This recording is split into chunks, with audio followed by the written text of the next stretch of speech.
अस्सलाम वालेकुम students, 10th class computer का आज का जो हमारा टॉपिक होगा वो है हमारे इस चैप्टर के अंदर जितनी भी एक्टिविटीज़, जनरल इन्फॉर्मेशन और इम्पोर्टेंट टिप्स हैं, जिसमें हमें मुख्तलिफ इंटरेस्टिंग इन्फॉर्मेशन भी दी हुई हैं। हम ये सारी चीज़ें आज डिस्कस कर लेते हैं। कुछ तो हम लोगों ने टॉपिक्स के साथ साथ कवर कर ली थी, जो स्किप हो गई थी, जो रह गई थी, वो मैंने एज आ असाइनमेंट आप लोगों को असाइन भी कर दी हैं साथ में, लेकिन फिर भी हम लोग साथ में यहाँ पर एक बार डिस्कस भी कर लेते हैं ताकि किसी किस्म का कोई इशू आप लोगों को ना आए। तो हम स्टार्ट कर रहे हैं जी। फर्स्ट ऑफ ऑल हम लोग देख लेते हैं कुछ चीज़ें। हम लोगों ने इसके अंदर कंट्रोल स्ट्रक्चर के अंदर एक इफ़ स्टेटमेंट पढ़ी और एक इफ़ एल्स पढ़ा। इससे रिलेटेड बहुत सारी जो है इंपॉर्टेंट इन्फॉर्मेशंस और टिप्स और एक्टिविटीज़ वगैरह दी हुई हैं, वो एक्टिविटीज़ को भी साथ साथ परफॉर्म करते हैं। इसमें देख लें जी, सबसे पहले तो है एक टिप है, उसमें वो कह रहा है कि जी जब भी आप लोग इफ़ स्टेटमेंट इस्तेमाल करते हैं ना, जब भी इफ़ स्टेटमेंट इस्तेमाल करते हैं तो ऐसी सिचुएशन में अगर आप उसके साथ, यानी कि अगर हमने यहाँ पर अपनी एक कंडीशन प्लेस कर दी है, ठीक है, उस कंडीशन के नीचे अगर हम लोग ब्रेसेस ऐड करते हैं तो उस ब्रेसेस में बंद होने वाला सारा कोड चलेगा अगर कंडीशन ट्रू होती है तो, ठीक है। लेकिन अगर कंडीशन फॉल्स होती है तो फिर ये सारा कोड ही आपका एग्जीक्यूट नहीं होगा। इस ब्रेसेस के फायदे हैं अगर, तो उसके नुकसान भी हैं कि भाई अगर आप ब्रेसेस यूज कर लेते हो, कंडीशन आपकी फॉल्स हो जाती है, तो फिर उसका मतलब है कि इफ को ये सारी बॉडी रिप्रेजेंट कर रही है, ये सारी बॉडी इफ को रिप्रेजेंट कर रही है। ऐसी सिचुएशन में ये सारा कोड ही आपका बंद हो जाएगा। तो इसलिए वो कह रहे हैं कि जब भी इफ स्टेटमेंट इस्तेमाल करें तो उसके साथ वाली जो आप ब्लॉक बनाते हो, इसके अंदर आने वाला, ये भी एक इंटरेस्टिंग इन्फॉर्मेशन में बताया हुआ है, इसके अंदर आने वाली सारी स्टेटमेंट्स को हम लोग क्या बोलते हैं, इनको हम नाम देते हैं ब्लॉक का, ठीक है। या इसका दूसरा जो नाम है वो है जी कंपाउंड स्टेटमेंट। उसको क्या कहा जाएगा? कंपाउंड स्टेटमेंट्स, कि ये एक कंपाउंड यानी कि basically combination of many statements है, या फिर इसको ब्लॉक कहा जाता है। और इसके अलावा एक इंफॉर्मेशन में वो ये कह रहे हैं कि आप जब भी ब्रेसेस स्टार्ट करें तो क्योंकि उसकी ओपनिंग और उसकी एंडिंग का हम हिसाब भूल जाते हैं। फॉर एग्जांपल अगर हम लोगों ने यहाँ पे कहीं पे साथ में यूज़ कर लिया है एल्स की स्टेटमेंट, मैं इफ़ और एल्स दोनों यूज़ कर रहा हूँ, ठीक है, तो मैंने यहाँ पे अगर इफ़ यूज़ किया है, साथ ही मैं कहीं पे नीचे एल्स इफ़ यूज़ कर रहा हूँ, फिर उसके नीचे फिर एक बार एल्स इफ यूज कर रहा हूं और फिर एल्स इस्तेमाल कर रहा हूं, और उसमें मैंने ब्लॉक्स इस्तेमाल किए, मींस के कॉम्बिनेशन ऑफ मैनी स्टेटमेंट्स इस्तेमाल किया है। तो ऐसी सिचुएशन में मुझे यहाँ पे इसकी ब्रैकेट यहाँ पे बंद करनी पड़ेगी, फिर इसकी ब्रैकेट यहाँ बंद करनी पड़ेगी, फिर इसकी ब्रैकेट यहाँ बंद करनी पड़ेगी, अगर इसके साथ ब्रैकेट है तो वो यहाँ पे बंद करनी पड़ेगी। वॉइड मेन के फंक्शन की ब्रैकेट यहाँ से लेकर एंड तक चल रही है, तो ये बहुत सारी जो कर्ली ब्रेसेस हैं वो इकट्ठी हो गई हैं। तो ऐसी सिचुएशन में हमें गुड प्रैक्टिस के लिए, अच्छी प्रैक्टिस के लिए क्या करना चाहिए, स्टार्टिंग पे ही मुझे इसकी ब्रैकेट लगा देनी है। जब मैंने इसको स्टार्ट किया एंड करके, यानी कि वन टाइम आप जब उसको इस तरह से लिखेंगे ना, आप दोनों लिख दें, ओपनिंग भी और क्लोजिंग भी, लेकिन फिर यहां पर आप एंटर प्रेस करते जाएं, एंटर प्रेस करते जाएं। ये जो ब्रेसेस है वो पहले यहाँ पर फिर यहाँ पे, वो साथ साथ ट्रैवल करती करती आपकी लास्ट स्टेटमेंट तक आपके साथ चलती रहेगी। तो वो एक अच्छी चीज़ है, बजाय कि आप इसको ओपन कर दें और उसको एंड करना भूल जाएं, क्योंकि वो फिर एरर आ जाएगा और फिर वो एरर हमें रिमूव करना पड़ेगा, वो सिंटैक्स एरर होगा, ये भी याद रखिएगा। इसलिए गुड प्रैक्टिस के लिए हमें साथ साथ इनको जो साथ साथ इनको प्लेस करते जाना, इनको लिखते जाना, यानी कि ओपनिंग भी और क्लोजिंग भी, और फिर नेक्स्ट हम उसके अंदर कोड ऐड करते जाएंगे। फिर उसकी ब्रैकेट्स अगर आ गई हैं तो वो 2 ब्रैकेट्स पहले लिख लेंगे, फिर उसके अंदर ब्रैकेट्स आ गए तो वो ओपनिंग और स्टार्टिंग क्लोजिंग कर देंगे, नेक्स्ट साथ साथ कोड हमारा चलता जाएगा। तो इस तरह से गलती के जो चांसेस होंगे वो कम होते जाएंगे। इसके अलावा हमारे पास एक एक्टिविटी है, आप वो बुक पे देख भी लीजिएगा। एक्टिविटी है जी 3.4, the eligibility criteria of a university of its different under graduate programs is as follows. ये हमारा पहले मिस हो गया था, इससे ऊपर वाली हम एक्टिविटीज विद टॉपिक्स साथ साथ कवर कर चुके हैं, ठीक है जी। तो इसके अंदर है जी कि बीएस सॉफ्टवेयर इंजीनियरिंग के लिए 80% और मोर मार्क्स होने चाहिए इन इंटरमीडिएट, और बीएससीएस के लिए अगर कंप्यूटर प्रोग्राम बीएससीएस करना है कंप्यूटर साइंस के साथ तो फिर 70% से अबव होने चाहिए मार्क्स, और अदरवाइज अगर आप बीएसआईडी में लेना चाहते हैं तो फिर आपका 60% से अबव है तो और मोर मार्क्स हैं तो फिर इंटरमीडिएट में अगर मार्क्स हैं तो बीएसआईडी प्रोग्राम में आपको एडमिशन मिल जाएगा। Otherwise the university don't enroll a student in any of its program, right a program that takes a percentage of intermediate marks and tells for which program the student is eligibility to apply. ठीक है जी, हमने ये programme एक बनाना है definitely, क्योंकि इसके अंदर multiple conditions हैं, तो इसका मतलब ये हो गया कि हम इसके अंदर क्या यूज करेंगे, अपनी इफ एल्स की स्टेटमेंट यूज करेंगे नेस्टेड स्ट्रक्चर के साथ। तो सबसे पहले मैं जस्ट इसकी वर्ड मेन से स्टार्ट कर रहा हूँ, ठीक है, और बाकी का कोड आप लोगों को समझ आ गया है कि जी इंक्लूड करना है हमने फाइल को, ये वो, ठीक है। यहाँ से हमने वर्ड मेन की ब्रैकेट स्टार्ट कर दी मैंने, यानी मैंने यहाँ पे साथ इसको बंद भी कर दिया ताकि गलती के चांसेस कम से कम हो, ठीक है। अच्छा, अब इसके साथ अगर ये विजिबल नहीं है तो मैं नीचे लिख रहा हूं स्टूडेंट थोड़ा सा, void main। मैंने इसके अंदर इफ की कंडीशन लगा दी। इफ की कंडीशन किस पे लगाएंगे, डेफिनेटली एक वेरिएबल पे लगाएंगे, और वो वेरिएबल हम ऊपर कहीं यहां पे क्रिएट कर चुके हैं, कौन सा, फ्लोट परसेंटेज, क्योंकि हमने परसेंटेज खुद लेनी है तो हम लोग यहां पे लिखेंगे परसेंटेज। प्रिंट एफ से इसको प्रिंट भी करवा लेते हैं, चले, एंटर परसेंटेज, कि भाई अपनी परसेंटेज एंटर करें, और उसको स्कैन एफ के जरिए से हम लोग उठा लेते हैं इनपुट, यानी कि उसकी रिसीव कर लेते हैं इस तरह से। फॉर्मेट आइडेंटिफायर एफ आएगा जी, कॉमा सेपरेटर आएगा, और वेरिएबल है हमारा एंड के साथ परसेंटेज। ये हम लोगों ने साथ ही वेरिएबल भी उसका पिक कर लिया, ठीक है। अब इसी वेरिएबल के ऊपर, परसेंटेज के ऊपर जो भी इनपुट देगा यूजर, उसके अकॉर्डिंगली हम बात कर रहे हैं। तो इफ परसेंटेज ग्रेटर देन और इक्वल्स टू 80, सबसे पहला 80 था हमारे पास, तो हम 80 पे कंडीशन लगा देंगे जी 80% है, ठीक है। अगर तो परसेंटेज ग्रेटर देन या इक्वल्स टू 80 है तो हम लोग उसको किस प्रोग्राम के अंदर इनरोल करने लगे हैं, हम जस्ट उसका मैसेज शो करवा देते हैं कि भाई fill the form of BSCS, क्योंकि ये एक्टिविटी है हमने खुद करनी है, हम वहां पे अपनी मर्जी का कोई भी इंफॉर्मेशन वहां पे शो करवा सकते हैं। अगर तो ये कंडीशन ट्रू होती है तो हम लोग क्या प्रिंट करवा देंगे, प्रिंट एफ, सिंपल मैं मैसेज शो करवा रहा हूँ, BS software engineering, SE stands for software engineering, ठीक है जी। BSSE एनरोलमेंट, क्या आपकी एनरोलमेंट किसमें होगी जी, BS सॉफ्टवेयर इंजीनियरिंग के अंदर। अगर 80% से मार्क्स अबव नहीं है तो क्या होगा, एल्स इफ की कंडीशन लगा देते हैं। नंबर 1 मैंने इफ की कंडीशन लगाई, मैंने करली ब्रेसेस इसके साथ इस्तेमाल नहीं करनी क्योंकि एक ही स्टेटमेंट प्रिंट करवानी है। एल्स इफ मैंने दूसरी कंडीशन लगाई और उसमें मैंने लिख दिया, क्या कंडीशन लगाई है जी हमने इसके अंदर, अगर आपकी परसेंटेज 80 से अबव नहीं है तो इसका मतलब है कि परसेंटेज शायद आपकी ग्रेटर देन और इक्वल्स टू 70 हो, तो ये वाला कोड चल जाएगा, ठीक है। अच्छा, अगर 70 से अबव है तो फिर आपका जो एडमिशन होगा वो होगा जी प्रिंट एफ BSCS में, कंप्यूटर साइंसेस के अंदर, बैचलर ऑफ कंप्यूटर साइंसेस। और अगर आपकी कंडीशन ये भी नहीं चलती तो एल्स इफ परसेंटेज के ऊपर हम कंडीशन लगा देंगे परसेंटेज ग्रेटर देन और इक्वल्स टू 60, और उसमें हम लोग प्रिंट एफ कर देंगे क्या, कि भाई अगर आपका इन दोनों ऊपर वाली में नहीं हुआ तो फिर BSIT हो सकता है, इंफॉर्मेशन टेक्नोलॉजी, ठीक है जी।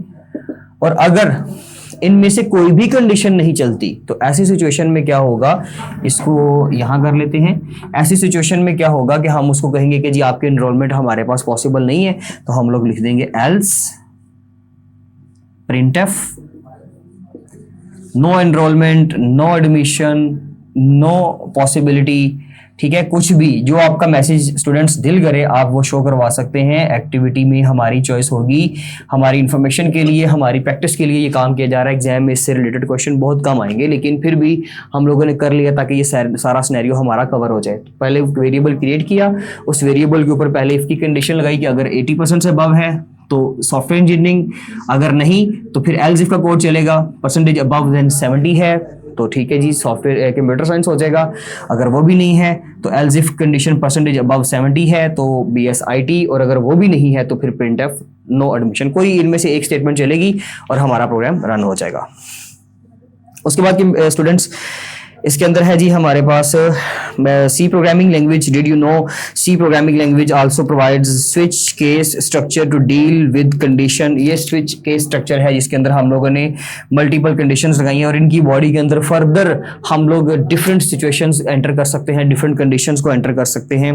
इसके अलावा राइट अ प्रोग्राम दैट, ये एक्टिविटी है जी हमारे पास एक, that takes 2 integers as input and asks the user to enter a choice from 1 to 4. The program should perform the operation according to the given tables and display the result. ये activity 3.5 है हमारे पास, यहाँ पे number 5 पे आ रही है। तो आप अपनी बुक में अंदर देख सकते हैं जी। वो कह रहे हैं कि जी हमारे पास डिफरेंट ऑप्शंस हैं मौजूद, और जो नंबर लेगा यूजर, एक इनपुट जो देगा उस इनपुट के मुताबिक हम टेबल में वो वैल्यू मैच करेंगे, उसके सामने वाला ऑपरेशन परफॉर्म कर देंगे। फॉर एग्जांपल इस टेबल के अंदर हमारे पास चॉइस है जी 1 2 3 4, 1 2 3 4। नंबर 1 पे एडिशन करवा रहा है, नंबर 2 पे सब्ट्रैक्शन करवा रहा है, सपोज मल्टीप्लिकेशन करवा रहा है, नंबर 3 पे एंड डिवीजन करवा रहा है नंबर 4 पे। तो स्टूडेंट्स ऐसी सिचुएशन में हम लोग क्या करेंगे, हमारे पास 4 डिफरेंट पॉसिबिलिटीज हैं, ठीक है जी, 4 पॉसिबिलिटीज हैं। सबसे पहले हम एक वेरिएबल क्रिएट करते हैं। मैं यहां पे वेरिएबल क्रिएट कर रहा हूं, इंट चॉइस के नाम से एक वेरिएबल बना दिया और उसको जस्ट डिक्लेयर किया ताकि हम यूजर से वो ले सकें, scanf।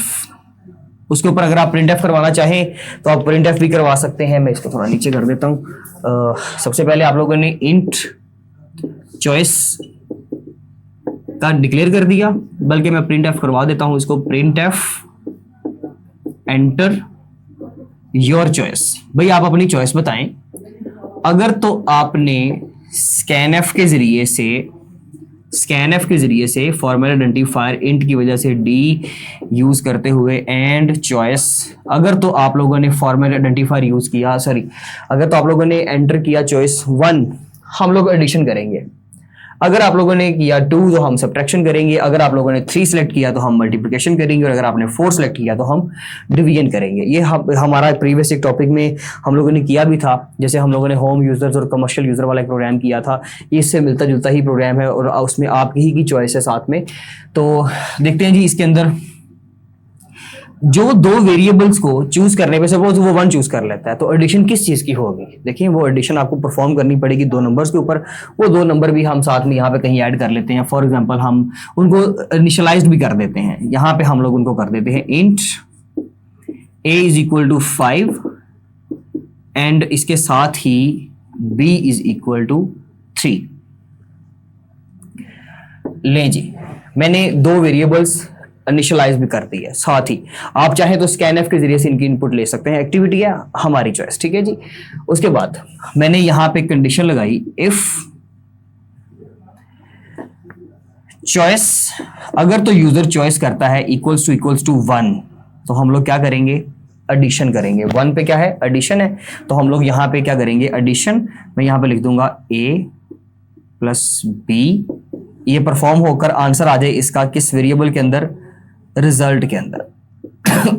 अगर रिजल्ट के अंदर आना है, वो रिजल्ट भी आपको यहाँ पे वेरिएबल देना पड़ेगा। उसको हम लोग डिक्लेयर करेंगे जस्ट क्योंकि उसकी वैल्यू तो हमें नहीं ना पता, हम उसको इनिशियलाइज नहीं कर सकते। ये मैंने इनिशियलाइज किया, ये मैंने इनिशियलाइज किया, ये मैंने जस्ट डिक्लेयर किया, तो रिजल्ट में उसकी वैल्यू आ जाएगी। a प्लस बी की जो भी वैल्यू आएगी उसको हम प्रिंट करवा लेंगे। Print f value of result एक इंट टाइप का वेरिएबल है, तो मैंने यहां पे लिखा फॉर्मेट आइडेंटिफायर d, उसको प्रिंट करवाने के लिए स्टूडेंट्स, और यहां पे हम रिजल्ट की वैल्यू को गेट कर लेंगे और जो भी हमारी वैल्यू आएगी वो हमारे सामने आ जाएगी। इस तरह से प्रोग्राम चलेगा। अभी जस्ट इफ की कंडीशन चल रही है, हम दूसरी सिचुएशन इसमें लगाते हैं एल्स इफ की। एल्स इफ अगर वो 1 पुट नहीं करता तो चॉइस उसकी क्या होगी, equals to 2। Same code students आप लोगों ने कर देना है, result is equal to a minus B. लेकिन अगर आप एडिशन का रिजल्ट यहाँ पे रिजल्ट की बजाय अगर हम उसको कर लेते हैं ऐड, किसमें, ऐड में, मैंने कि उसका वेरिएबल ही ऐड बना लेते हैं, तो ये ज्यादा आसान हो जाएगा हमारे लिए, हमें इसमें प्रॉब्लम नहीं आएगी ऐड में। और इसके अलावा हम लोगों ने यहाँ पे जो है वो सब्ट्रैक्शन के लिए भी वेरिएबल, डेफिनेटली सब्ट्रैक्शन का भी तो आंसर किसी में स्टोर करवाना है, हम उसके लिए भी वेरिएबल बना लेते हैं सब के नाम से, मल्टीप्लिकेशन का मल MUL के नाम से, और डिव यानी कि डिवीजन के नाम से। हमने सारे वेरिएबल्स पहले ही बना लिए, या आप यहाँ पर बना सकते हैं स्टार्ट पे, टॉप पे, या आप लोग इफ की कंडीशन से पहले बना सकते हैं। जस्ट वेरिएबल की डिक्लेरेशन करनी जरूरी है। 2 वेरिएबल हम लोगों ने इनिशियलाइज कर लिए हैं जिनके ऊपर ये सारे ऑपरेशंस परफॉर्म हो रहे हैं। अगर चॉइस 2 है, सब्ट्रैक्शन का कोड लगा देंगे। अगर चॉइस उसकी, फिर एल्स इफ एक और लगाएंगे जिसमें हम लिखेंगे एल्स इफ 3। अगर 3 है तो फिर हम लोग उसमें मल्टीप्लिकेशन का लगा देंगे। और अगर हम लोग 4 करते हैं, सपोज यहाँ पे मैंने नंबर कर दिया 4, उसमें हम लोग डिवीजन परफॉर्म करवा देंगे। डिवीजन परफॉर्म करने के लिए मैं लिख देता हूँ div is equal to a divided by B, उसके लिए ऑपरेटर ये वाला इस्तेमाल किया जाएगा स्टूडेंट्स, हम डिवीजन वाला नहीं यूज करेंगे, बल्कि यही डिवीजन होता है हमारा कंप्यूटर के अंदर, इसलिए बी तो डिवीजन हो जाएगी, साथ में इसको प्रिंट करवा लेंगे। अगर वो जो यूजर है इन सब में से कोई भी एक चूज नहीं कर रहा, इसमें से ना 1 उसने पुट किया चॉइस में, ना 2 किया, ना 3 किया, ना 4 किया, तो ऐसी सिचुएशन में हम एक लास्ट कंडीशन चला देंगे एल्स की, लिखेंगे जी एल्स printf इनवैलिड चॉइस, कि भैया आपने तो इन चारों में से कोई नंबर पुट नहीं किया, तो आपकी जो चॉइस है वो इनवैलिड है, लीजिए उसको बंद कर देंगे, और वॉइड मेन की ब्रैकेट जो स्टार्ट हुई होगी कहीं पे वो हम यहाँ पे उसको बंद कर देंगे, या मैंने वहां पे बंद अभी किया भी हुआ है, ठीक है जी। तो ये था हमारा ये इस चीज का प्रोग्राम जो है। उसके बाद नेक्स्ट देखते हैं कि हमारे पास कौन सा है जी, activity write a program that finds and displays area of triangle, parallelogram, rhombus and trapezium. ये हमारे पास एक लास्ट एक्टिविटी है। इसके लिए जस्ट आपने क्या करना है, एरिया कैलकुलेट करने के लिए हमारे पास डिफरेंट चीजें चाहिए होती है इनपुट के अंदर। हमें वो इनपुट के अंदर क्या क्या चीजें चाहिए मैं आपको वो बता देता हूं। देखें, अगर हम बात करें ट्राइंगल की, उसका फॉर्मूला डिफरेंट होगा, पैरेललोग्राम, इसके अलावा है जी हमारे पास रोम्बस एंड ट्रापीजियम। स्टूडेंट्स, इसके लिए हमें ट्राइंगल के लिए फॉर्मूला होता है 1/2 length multiply by breadth, height कर लें आप, ठीक है। पैरेललोग्राम के लिए फॉर्मूला होगा जी हमारे पास जस्ट बेस यानी कि ब्रेड्थ आप कर लें मल्टीप्लाई बाय हाइट, जो उसकी हाइट होगी। मैं इसके साथ शेप्स भी बना देता हूं। रोम्बस के लिए ट्राइंगल तो होगी सिंपल ये वाली, पैरेललोग्राम हो गई जी जिसमें इस तरह की शेप होती है हमारे पास, इसमें दो आमने सामने वाली जो से होती हैं साइड्स वो बिल्कुल सेम होती हैं। रोम्बस जैसे डायमंड सिंबल होता है ना हमारा, ये इस तरह की होती है चकोर टाइप की, ठीक है जी। इसके लिए फॉर्मूला हमारे पास क्या है कि इस साइड को हम लोग ए बोलते हैं, इस साइड को हम लोग बी बोलते हैं। इन दोनों साइड्स का सम और उस पूरे सम को डिवाइड कर दो 2 पे, उसको डिवाइड कर दो 2 पे। ट्रापीजियम के लिए जो हमारे पास फॉर्मूला होगा, पहले उसकी शेप देख लेते हैं। कुछ इस तरह की शेप होती है मोस्टली। ये पैरेललोग्राम नहीं है क्योंकि इसमें आमने सामने वाली साइड्स सेम नहीं है, ठीक है, पैरेलल नहीं है। इसके लिए हमारे पास ये एक बेस है ए सपोज, ये दूसरी बेस है बी हमारे पास, और ये इसकी हाइट है सेंटर में, बिल्कुल सेंटर में वर्टिकल लाइन में उसकी हाइट हम मेजर करेंगे। मैं यहां पे इसको थोड़ा सा बड़ा कर देता हूं। ये ए है, B and that is height.